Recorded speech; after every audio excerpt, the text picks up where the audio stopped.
ओम नमो नारायणाय। कैसे बने कर्मयोगी पुस्तक की श्रृंखला में हिमालय गुरुकुल पाठशाला पर आज अध्याय 23 का प्रारंभ करेंगे। अध्याय 23 में स्वामी जी ने लिखा है कर्म के बोझ से मुक्ति। चलिए इस विषय को शुरू करते हैं। कर्म के बोझ से मुक्ति कैसे मिलेगी, चलिए शुरू करते हैं। कर्मयोग साधकों को आध्यात्मिक मुक्ति का मार्ग प्रदान करता है।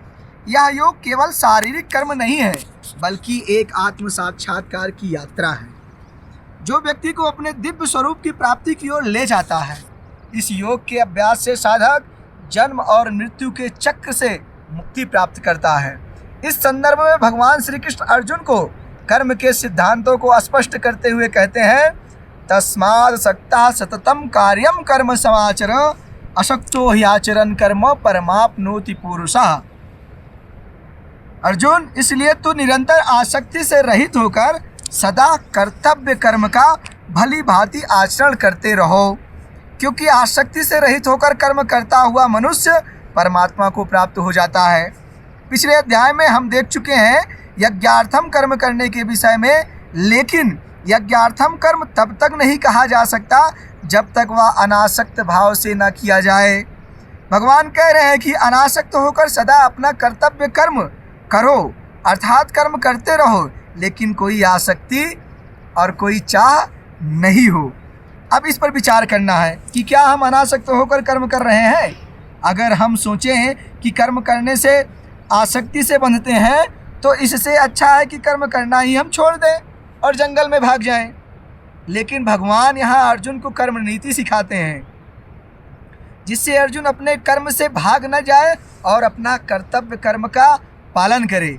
इसलिए भगवान यहाँ दो शब्द का प्रयोग करते हैं, वो है असक्त और सततम कार्यम कर्म समाचर। असक्त का अर्थ है संग वर्जित, अर्थात आसक्ति रहित होकर किया गया कर्म, और सततम कार्यम कर्म सर्वदा अपना कार्यम अर्थात कर्तव्य कर्म।